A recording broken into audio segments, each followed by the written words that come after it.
Assalamualaikum warahmatullahi wabarakatuh. Perkenalkan, kami dari kelompok 3 yang beranggotakan saya Divana Ayu Rudiana Putri dengan NIM 086. Saya Angela Saziela dengan NIM 113. Saya Zalfa Zahia Putri Rahman dengan NIM 119.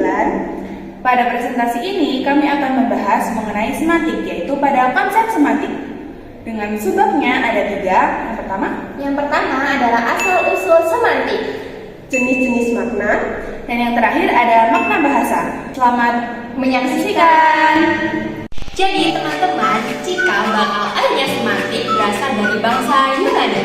Pada zaman dahulu tanda tidak hanya tentang bahasa loh, tetapi juga bertanda. Contohnya apa? Seperti batu, papan tulisan, dan tanda bahaya. Seiring perkembangan zaman, manusia berpikir harus ada tanda lain yang bisa mewakili pemikiran. Apa itu? Dan lahirlah tanda bahasa. Tanda bahasa muncul untuk kebutuhan manusia yang digunakan sebagai pengekspresian dan pengungkapan oleh orang tersebut. Salah satu tokoh tanda bahasa bernama Plato mengungkapkan bahwa bentuk dan makna ada hubungannya loh. Contohnya apa sih? Contohnya pada kata kresek dan bom. Penciptaan tanda kresek ini berawal dari bunyinya kresek-kresek. Jadilah tanda bahasanya kresek. Kalau bom apa ya? Karena bom itu bunyinya bom. Jadinya tanda bahasanya adalah bom. Tokoh tanda bahasa lain yang bernama Aristoteles mengungkapkan bahwa bentuk dan makna bersifat konvensional. Di antaranya kemudian yang kita sebut sebagai signify dan signifian. Dasar pemahaman semantik adalah signifikan. Plato berkata bahwa signif dan signifikan itu berhubungan loh. Namun Aristoteles bilang itu tidak. Menurut Plato, tanda bahasa lahir dari peristiwa yang ada di sekitarnya.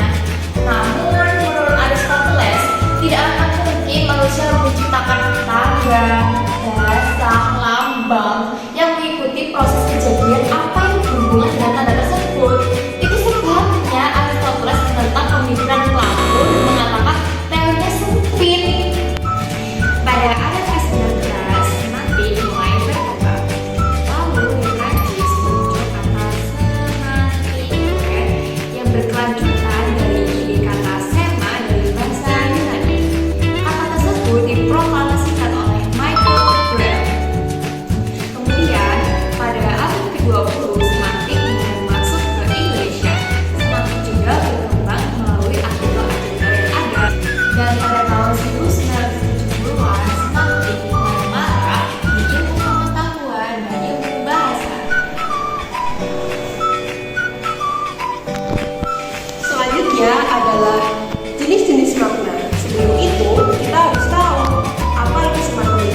Semantik adalah ilmu tentang makna bahasa. Makna dibagi menjadi 3, ada makna leksikal, makna gramatikal, dan makna kontekstual. Makna leksikal adalah makna dasar dari sebuah kata. Seperti kata kepala dalam Kamus Besar Bahasa Indonesia berarti bagian tubuh manusia yang berada di atas leher. Dalam konteks kalimat, kepalaku pusing. Di situ kata kepala tidak mengalami perubahan makna dan tetap bermakna bagian tubuh manusia. Selanjutnya adalah makna gramatikal. Makna gramatikal adalah makna yang dipengaruhi oleh proses kebahasaan.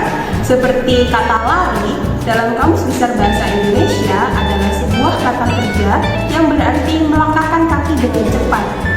Namun, apabila kata lari diberikan tumbuhan pe menjadi pelari, maka maknanya berubah menjadi kata benda yang berarti orang yang berlari. Yang terakhir adalah makna kontekstual. Makna kontekstual adalah makna yang dipengaruhi oleh situasi dan konteks penggunaan katanya. Seperti dalam kalimat orang itu sangat keras kepala.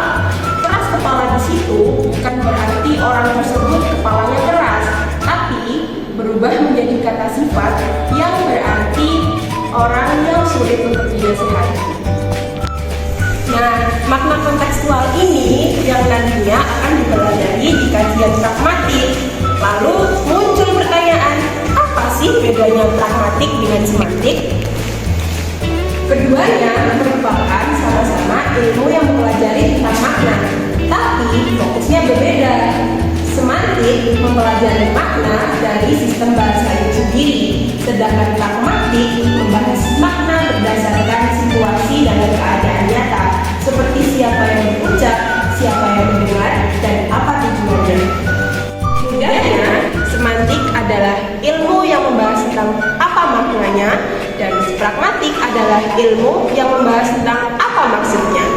Jadi, bisa dikatakan bahwa pragmatik dan semantik saling berkaitan dan saling melengkapi seperti dua sisi mata uang, karena keduanya sama-sama penting dalam memahami makna bahasa secara utuh.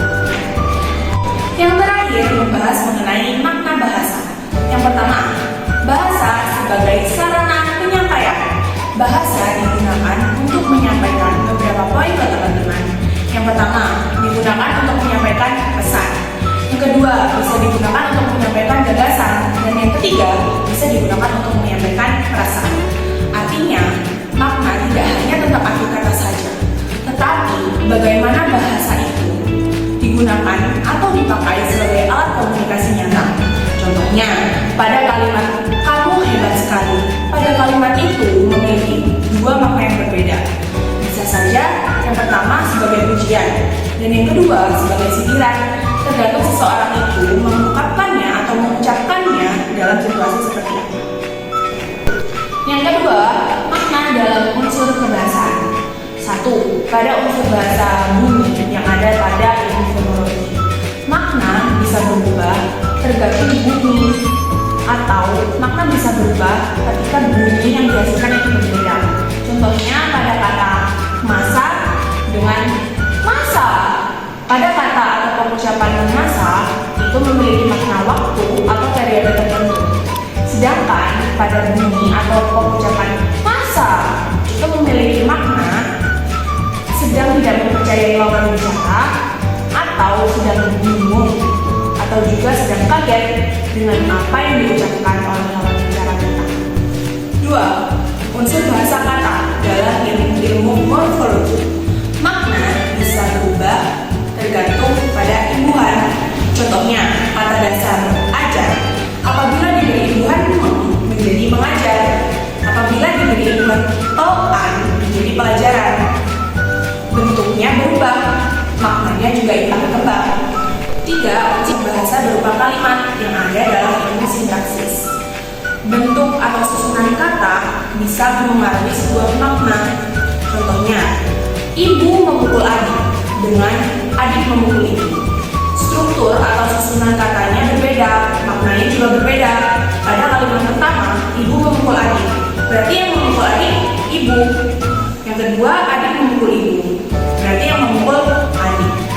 Kedua kalimat itu memiliki makna yang berbeda karena struktur katanya juga berbeda. 4. Wacana. Wacana adalah sekumpulan satu kalimat menjadi sebuah paragraf atau teks. Makna tidak hanya dipahami dalam satu kalimat saja, tetapi makna juga dipahami pada satu paragraf atau satu paragraf yang menjadi teks atau percakapan. Itu makna dalam aspek sosial budaya. Makna bahasa tidak dapat dipisahkan dari beberapa ilmu. 1. Sosiolinguistik, membahas hubungan bahasa dengan sosial masyarakat. 2. Antropolinguistik, bahasa dan budaya. 3. Psikolinguistik, bahasa dan proses mental manusia. Makna bahasa tidak berdiri sendiri. Makna dipengaruhi oleh bunyi, struktur kata, struktur kalimat, dan juga aspek sosial budaya.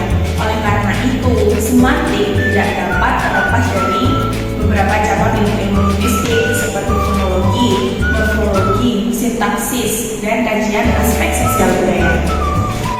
Jadi demikian presentasi kami pada kesempatan kali ini yang membahas mengenai konsep semantik, dimulai dari Asal-usul semantik, jenis-jenis makna, dan yang terakhir makna bahasa. Kami mohon maaf apabila pada presentasi kami terdapat kesalahan atau kekurangan.